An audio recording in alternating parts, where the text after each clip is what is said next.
Aziz o'zi chiqarib bu suvni o'zi reklama qilgan va o'zi buni gantel qilib ishlatsa bo'ladi degan. Mana Azizning nakolkasi ham turibdi. King degan nakolkasi. Men Azizga baho berayotganim yo'q. Men suv bilan idishiga baho berdim. Sizni kommentariyangiz orqali haterlarga ham javob bermoqchiman. Qo'lingdan nima keladi deb yozganlar bo'ldi. Mana men ko'rib turgan studiyalarni o'z qo'llarim bilan birma-bir qilganman. Men o'zim ichadigan bo'lsam, faqat Borjomi suv ichaman. Borjomi yoki Red Bull.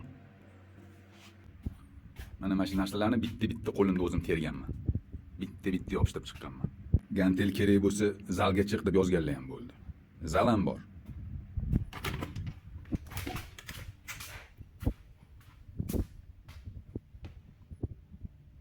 Hater. Agar sen lo'q bo'lsang, yeb ketadigan. Lo'q bo'lsang, men lo'q emasman. Men pulga sotib olgan narsamni muhokama qilishga 100% qonun doirasida haqliman. Agar mabodo buni ichib отравление bo'lib qoladigan bo'lsam, sudga berishim mumkin. Так что o'zingni haq-huquqingni bilib, jim yurlaring.